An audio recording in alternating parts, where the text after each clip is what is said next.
So right in front of those stairs, and it's about 1,180 steps that take you to the monastery. This is something interesting, I need to tell you before I start my climb. Till 1970s, there were people staying in these caves up there. Local Bedouins. They had their permanent dwelling there. They've been living there maybe for, I don't know, a few hundred years.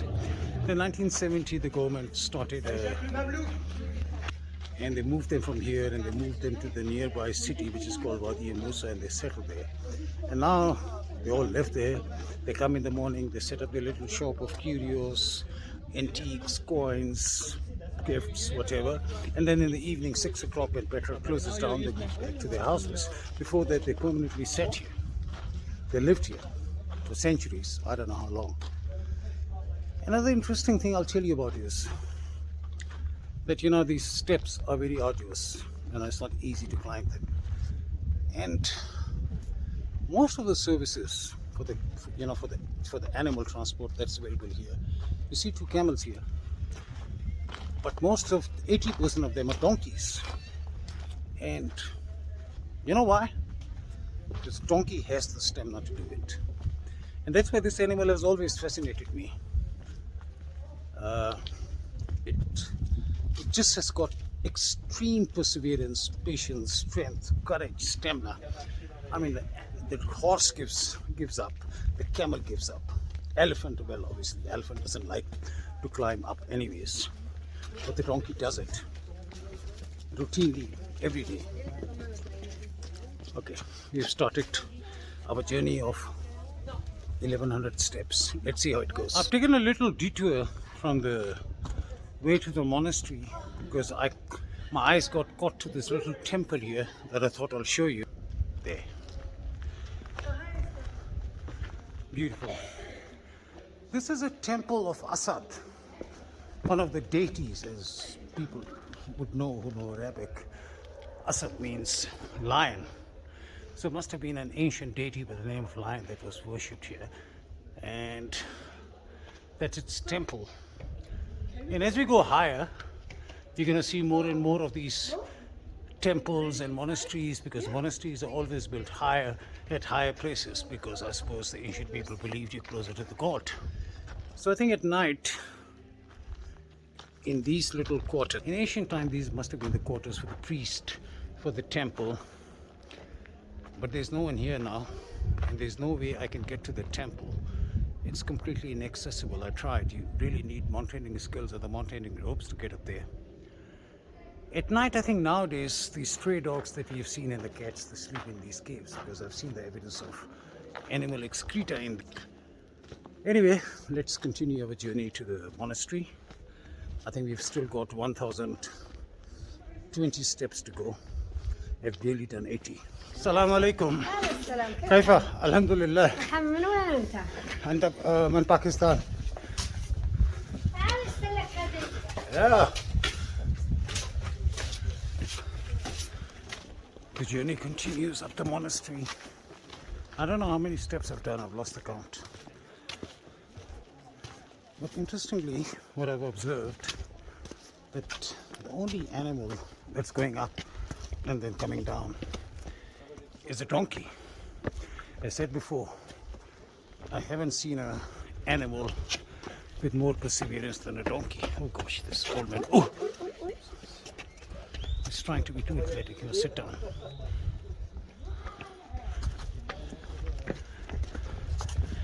I must learn from this old man. I'm not far away from there. You want to make a free picture? See, Nana, you said to me, Jaldi Jaldi. Jaldi Jaldi. What does that mean? Fast fast. And other one? Dire dire. Which means Slow. Excellent. Thank you so much.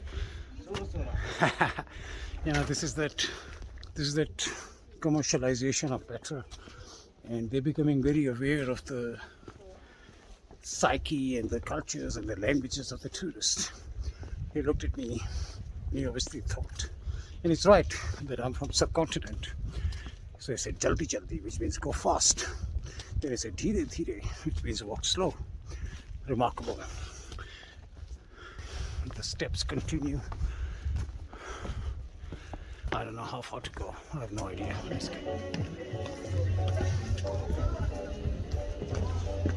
I think I've done more than 70%. That part's still to do. So I'm just taking a small break.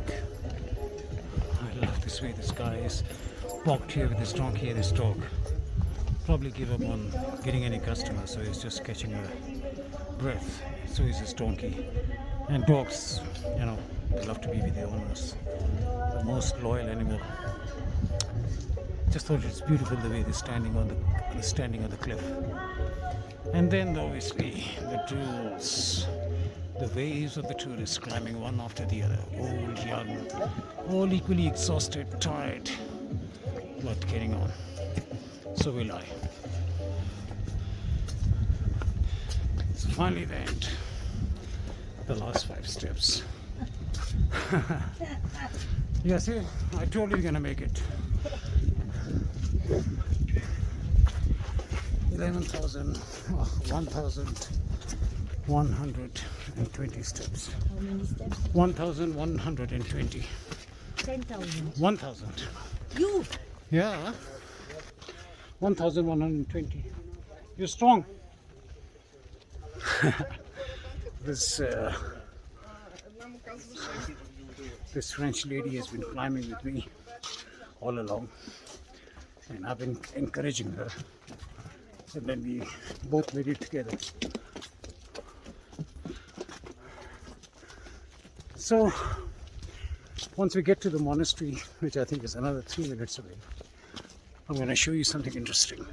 So I made it to the monastery, as I said, 1,120 steps, and very difficult steps, like it's very high steps, but nevertheless I think made it in good time, proud of my fitness, and that's the reason I brought you here.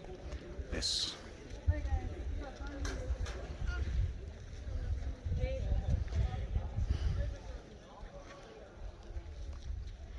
Now this place is called the monastery because, as I said earlier, this was the temple or the place of worship, a tabernacle or whatever. This is where the main, rituals, religious rituals happened. And as the ancient tradition was in this part of the world, and I suppose everywhere, the temples were made higher, at the highest point, believing that closer to the god, more acceptable the rituals and the prayers would be. And the priest would live here somewhere in the caves. I'll show you those caves up there. But imagine normal pilgrims or the prayer seekers or the blessing seekers had to brave this 1,100 steps to get here. But this monastery in there holds another secret, which very few people know of. Now, many of you, let me show you inside first.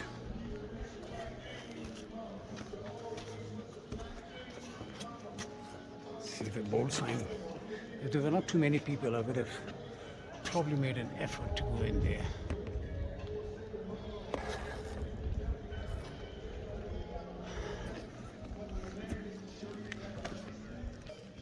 Now, many of you who are aware of the history of Prophet Moses and his birth and his upbringing would know that the Pharaoh of the time, Ramesses, was killing all the children, all the male children born to the Israelites, because his priest or soothsayer told him that somebody who's going to serve him is going to be born. So Moses' mother put him in a basket and put him in the Nile to avoid him being killed. So he sailed in that basket, but because she was a mother, she was worried about the outcome, what's going to happen, where's he going to go. She sent the elder sister of Moses to go with the basket and see where it lands and which house it goes to and who adopts him. So his sister, whose name in ancient scriptures is mentioned as Miriam, or in Arabic would call Miriam, she accompanied the basket till she saw that the basket went into the Pharaoh's castle and was taken by Pharaoh's family. That sister of Moses died here on the track of the Israelites led by Moses towards the Holy Land. And it is believed, widely believed, local history and ancient history, that sister of Moses, Miriam, is buried inside this monastery. Somewhere inside. There's no mark of a grave. I'm not allowed to go in. Otherwise, I would have searched for it. Or if I was alone, I would have made an attempt to go inside. Unfortunately, I can't. But as I said, it's widely believed that the elder sister of Moses, Miriam, is buried somewhere inside this monastery. Interesting secret this monastery holds.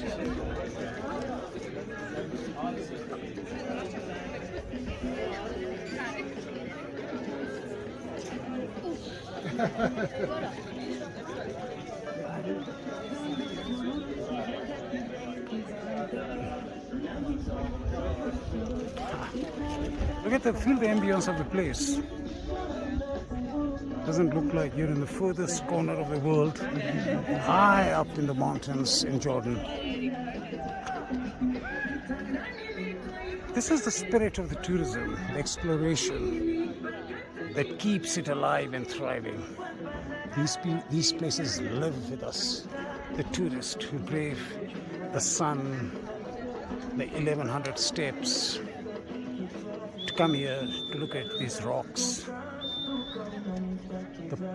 the lessons from the history, the lessons from the past. We keep it alive. ياسر ياسر شفت كلبية ياسر ياسر شوف كلبية عندك كلبية هاسك عندك هاسكي تعال هاسكي هاسكي بابا هاسكي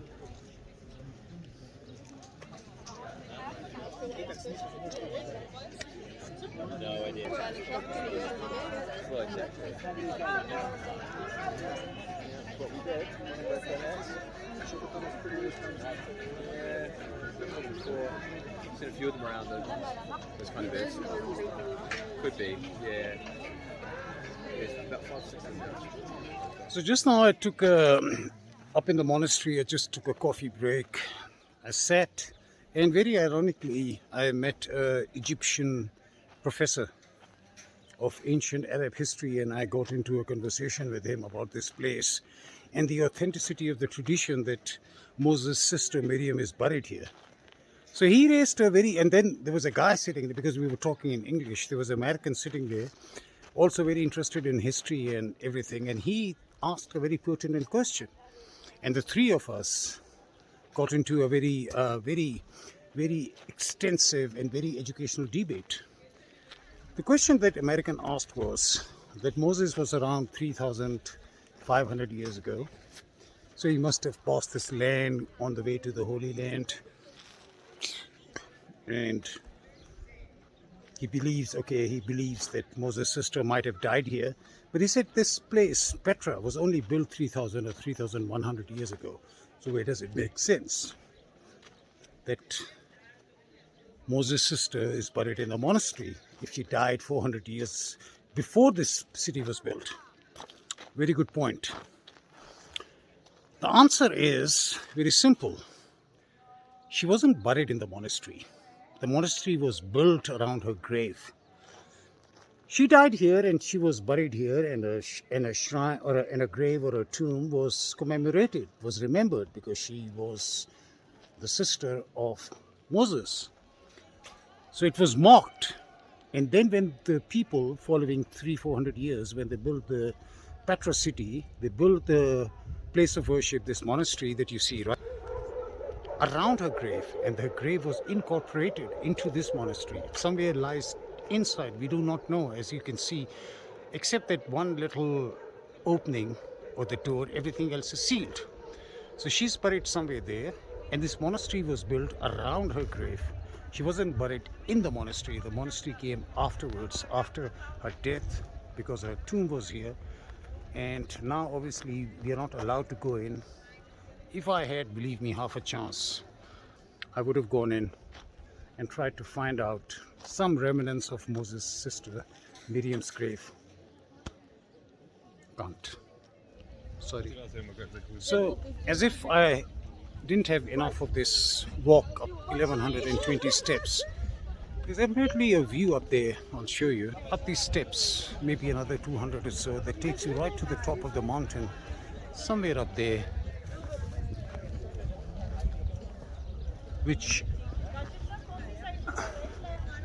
apparently has a most spectacular view. Let me take you up there and let's see what's there.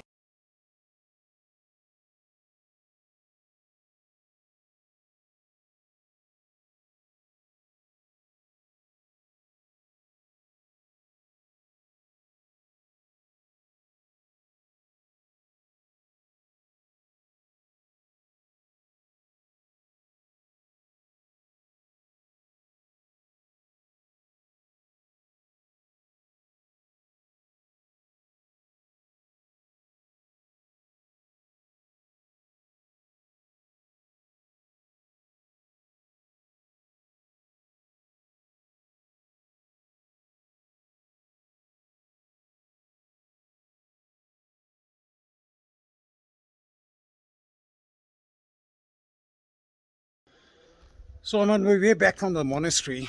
I must say it was nice, climbing 1100 steps, going, feeling the warmth and the zest of my fellow explorers, travelers, tourists, braving those steps, the hot weather, to get to the top.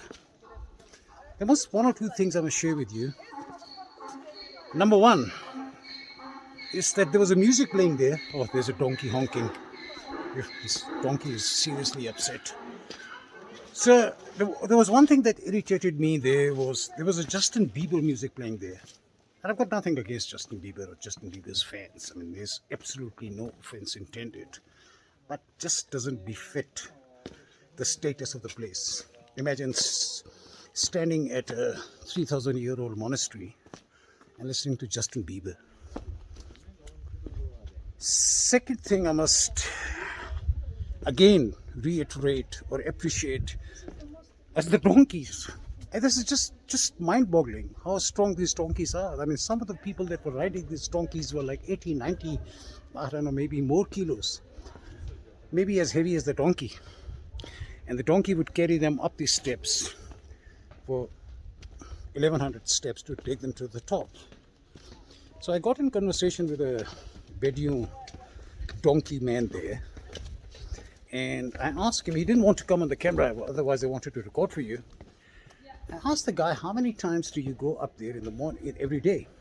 He said in a good tourist season, which is going to start now and probably going to go till March, he goes up there 5 times.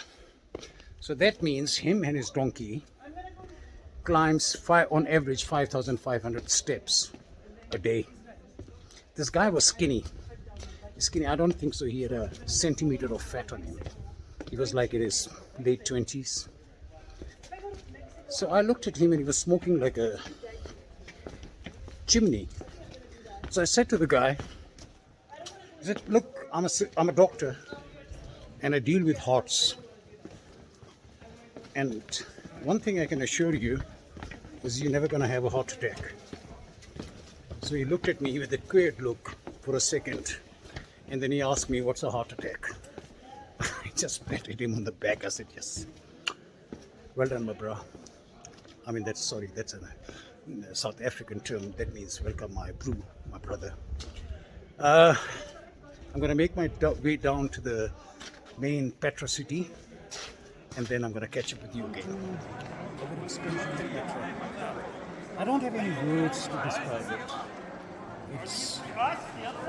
It's rightfully included in one of the 7 wonders of the modern world.